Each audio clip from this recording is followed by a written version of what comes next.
All right, so look, if you don't know who YNW Melly is, if you're not familiar with the trial, basically what I'm gonna do this episode, I'm gonna tell you a little bit about who he is, the crime that took place some years ago, the trial, everything that happened in the trial that's significant, and I'm gonna give you my thoughts at the end. Let's get into it. Born on May 1st, 1999, YNW Melly, whose real name is Jamel Maurice DeMons, rose to fame in the music industry in the early 2010s. In 2015, Melly and another rapper, YNW Bortland, and I believe another friend formed the YNW rap group. YNW Melly, he gained massive following with his unique style and emotional lyrics with songs like Butter, Murder My Mind, and mixed personalities featuring Kanye West. But in 2018, as many of us know already, everything changed, right? On October 26, 2018, they were involved in a shooting incident that led to the deaths of two of their friends and fellow YNW members, Anthony YNW Sackchaser Williams and Christopher YNW Juvie Thomas Jr. The incident occurred in Miramar, Florida, and both victims were found with multiple gunshot wounds. Initially, YNW Bortland, who was the person who brought the bodies to the hospital, claimed that the deaths were the result of a drive-by shooting. But it was later discovered that the dead bodies had been deceased for hours before Bortland even arrived at the hospital, despite him saying that the drive-by had just happened, right? Then it was discovered that Melly had actually been in the car at the time of the shooting. Forensics will later show that the shooting actually happened from inside the car and not outside the car, and there was no evidence of a drive-by shooting at the location Bortland claimed the shooting had took place, and neither YNW Melly and YNW Bortland had been shot, which added an element of mystery to the case. As investigators began to probe the events surrounding the shooting, more inconsistencies in Melly and Bortland's, statements started to emerge. Suspicions were raised, and the two rappers became the primary suspects in the murders of their friends. In early 2019, they were arrested and charged with 2 counts of first-degree murder. Now at 5:37, 2 men are in jail this morning, including an up-and-coming Florida rapper. Both men are charged in a double murder. Police are saying the two staged a crime scene to make it look like a drive-by shooting. CBS 4's Carly Barnett is live at the Broward County Jail in Fort Lauderdale with more. Carly. Lauren, this Florida rapper YNW Melly, as well as another man, are being held here at the Broward County Jail this morning. They are each charged with 2 counts of first-degree murder, and they're also accused of, as you said, staging this crime scene to appear as though it was a drive-by shooting. Cortland Henry and Jamel DeMons, who is better known as YNW Melly, are sitting in jail charged with shooting and Anthony Williams and Christopher Thomas Jr. Now, this happened back in October. We actually have aerial footage of the scene at Memorial Miramar Hospital. The victims, Anthony Williams and Christopher Thomas Jr., were dropped off at the hospital where they were pronounced dead. The trial against rapper YNW Melly began on the morning of June 12, 2023 in Florida's Broward County courtroom, where he is facing 2 counts of first-degree murder for the 2019 shooting deaths of his alleged friends.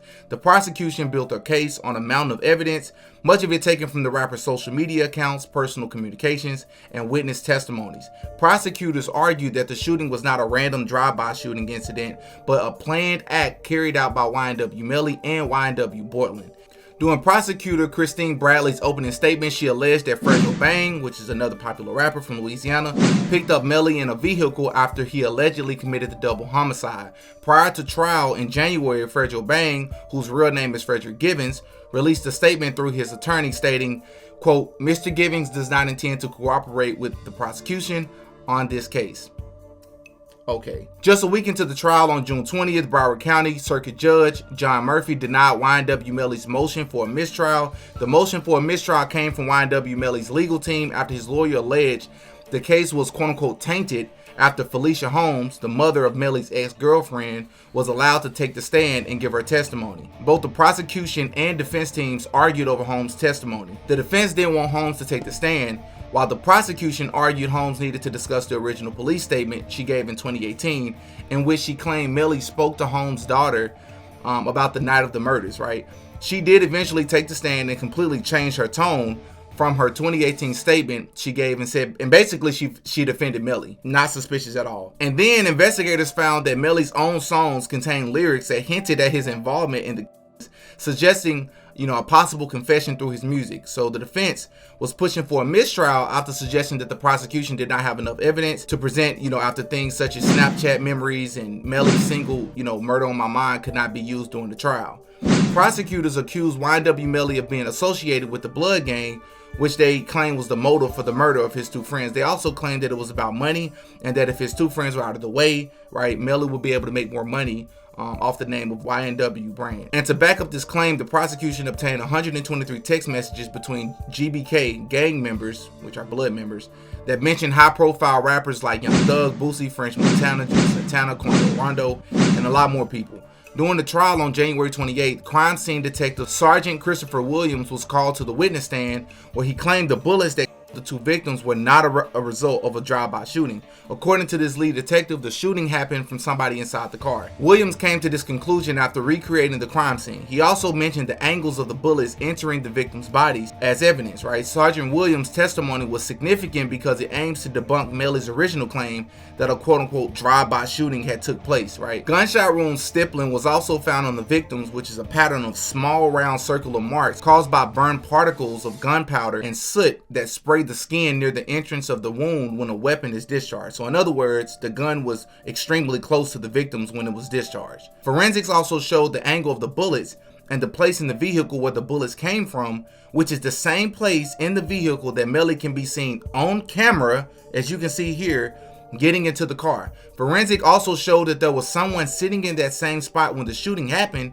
because there was no blood spatter and the cushion part of the seat, indicating that someone was sitting there to block the blood splatter from getting on the seat at that time. It was also said by the detective that both Sack Chaser and Juvie were most likely leaned over when they were shot, so they were probably asleep and caught off guard when it happened, according to forensics.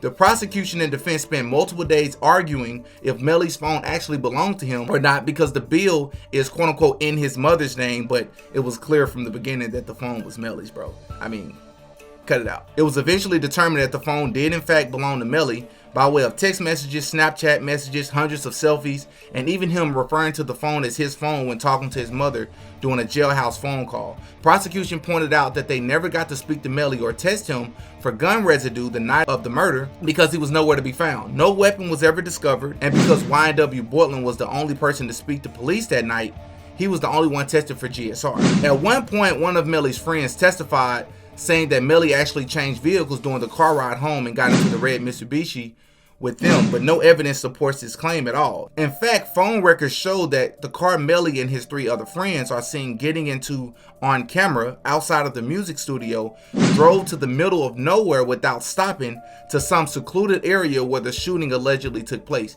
It was also proven that Melly called his girlfriend at some point at that location and said that he was hiding in some bushes and that him and his friends had quote unquote just been involved in some drive-by shooting.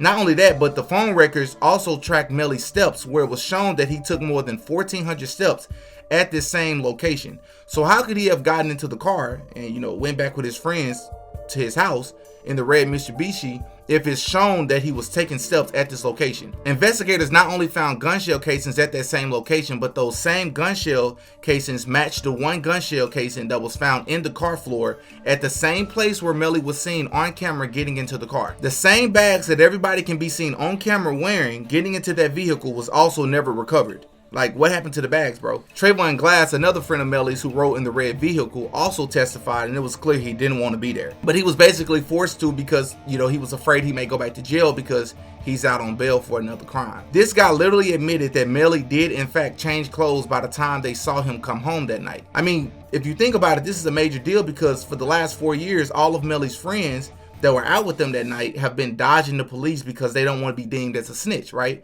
It was shown through phone records that YNW Melly and YNW Sack Chaser had intense arguments via text many times pertaining to money, fame, and loyalty. YNW Juvie's sister threatened Melly's mother, so the mother has had a bodyguard with her at all times during the trial. YNW Melly is also being sued for millions by Sack Chaser and YNW Juvie's family members. It was also proven that Melly told someone via DMs on social media, "I did that," emoji, when someone asked if he was okay. However, the defense argued that the evidence presented by the prosecution was circumstantial and that there was a lack of direct evidence linking Melly and Bortland to the murders, despite them even trying to pin it on Bortland at the very beginning of the trial. There are a number of leads that you will discover were either completely ignored or given short shrift. Let's start with the most obvious. Portland Ham. But okay. They also emphasized that Melly's music should not be taken as a literal confession, as rap artists often use creative storytelling and metaphor in their lyrics. The defense argued and won the motion to prevent the jury from seeing the actual vehicle that was involved in the crime scene. They basically argued that the prosecution had sloppy, lazy, and insufficient evidence that they had more than 3 years to put together, which I can agree to an extent, but I still think they made a heck of a great argument. Well, on Friday, July 21st, 2023, which is this past Friday, the jury told the judge that they were unable to come to a decision, but the judge ordered them to continue deliberations. However, after another day passed without a verdict, the judge ultimately declared a mistrial. I am going to just declare a mistrial. Prosecutors are expected to retry the case with a new jury. Now, my personal opinion about this, bro. Now, I understand I don't need nobody hopping in my comment section and telling me about, oh, it's not about what common sense, it's not about what you think, it's not about, you know, how you feel, it's about what you can prove in court. I don't need nobody hopping in my comment section and telling me, oh, it's about proving it beyond a reasonable doubt that Melly was the one who pulled the trigger and they weren't able to do that. Bro, are you kidding me? First of all, the prosecution does not have to present some sort of airtight case where they can prove that Melly was holding the gun. They weren't able to see Melly that night. Let's look at the facts. They lied and pretended like Melly was never in the car when YNW Boylan came to the hospital with the dead bodies. 2, it was proven that YNW Sack Chaser and YNW Juvie had been deceased for several hours way before they even came to the hospital. Explain that, bro. It was proven that no drive-by shooting had happened. Even the bullet holes that were going into the car, it was proven with forensics, bro. With the work of the investigators, that the bullets that were going into the car from the outside of the car, it appeared as if they were staged because the vehicle was stationary. So you can't prove that it was staged, but you can prove that the vehicle wasn't even moving. How are you in a drive-by if you're arguing that, you know, you were moving when it happened? That don't even make sense. People in the comment section, bro, are fans of these people, and it just, for me, bro, it's just sad, and I feel so bad for the victims and the victims' families. Because you have all of this evidence that's pointing to the fact that, for one, this man was in the car. It proves that the gun, whoever shot these people, was sitting in the same seat that Melly was sitting. It was also proven that YNW Juvie could not have been the shooter because there was no GSR on him, and he was the person that was driving. Again, it came from the seat that Melly was sitting in, bro. He came back much later, surrendering. But at that point, bro, that's more than enough time to get rid of evidence. This is so sad to me, bro, that you have a jury that hears, I don't know, I just think our system is broke, bro. I just think our system is so flawed that you have to have every single person up there to see it the exact same way. It's like, you do know that bias happens. So what if you got that old black woman up there who sees, you know, YNW Melly as a kid, and he reminds her of her grandkid, her grandson or somebody. And despite what the evidence is saying, all it takes is one person to have some sort of bias, bro. And it can work both ways. You can have bias where you just want to see somebody guilty, even if it's proven that they're innocent. I understand it, but we got to find a better way to handle this, bro, because it's clear that this man did this, bro. In some way, one way or another, he was involved in this. And if you're asking me and you're asking the evidence, he's the one who pulled the trigger. He's the person that did. I just don't understand this, bro. It was proven that he was in the car. It was proven that they went to some secluded area. It was proven that he took a bunch of steps there. It was proven that one of the gun shell casings that matched with the gunshot wounds on the victims was actually inside the car. So that debunks the drive-by shooting, if many other things don't. It shows that there were other, gunshot casings at that location that they went to, which is a completely different location than where they said the drive-by shooting happened. It was proven that there was no drive-by shooting. They lied about Melly being in the car. Melly never came to talk to the police. Melly can be seen on camera laughing and having a good time the very next day or the very same day that all of this happened with his friends, but you're supposed to be sad. But he's not sad. He's acting normal and happy and jolly. He eventually turns himself in later. And then I know it's not supposed to be held against you, but the man chose to not testify. Tell me that does not look suspicious. If you didn't do this, or you don't know what happened to your best friends, why would you not testify and get up there and prove yourself to be innocent? Why does none of your friends, right, including other rappers, not want to get up there and testify to help you? Why is your manager not volunteering himself to get up there and help you? He's been accused of coming to get the guns from you. All of this looks suspicious. It was proven that him and Sack Chaser were arguing over money, loyalty, and fame. It got really intense. It's been proven that his mom, Melly's mom, and people that were close to Melly were getting into it. It was clear that Melly talked to his mother and was calling her out crazy and all sorts of names and talking to her like he didn't even care about her. I just don't get it. Then to make matters even worse, YNW drops a documentary detailing his story and his come up. And then at the end of the documentary, this guy literally says or puts on the screen that him and his friends were involved in a drive-by shooting that resulted in the death of YNW Sack Chaser and YNW Juvie. That's a direct contradiction of the argument that you all have been making the entire time about YNW Melly not even being there. How are y'all involved in the shootout, in a drive-by shooting, if you were not there? Yet a jury still can't seem to see that this man is guilty. At this point, I'm convinced you have to have the gun in your hand and you have to be seen by 15 people on camera to be convicted. Have y'all been keeping up with this case? Are y'all familiar with who YNW Melly is? What are y'all thoughts about this? I just feel like there's double standards, bro. People care more about a person being a snitch than the person who actually committed the crime. They don't even care about the crime that was committed. They care more about if somebody's snitching on them or not. This is the culture we live in. This is the times we're living in, bro. Y'all up in the comment section. Y'all give me y'all thoughts on this, bro. Until next time. Peace. Oh, yeah. Diddy got a podcast.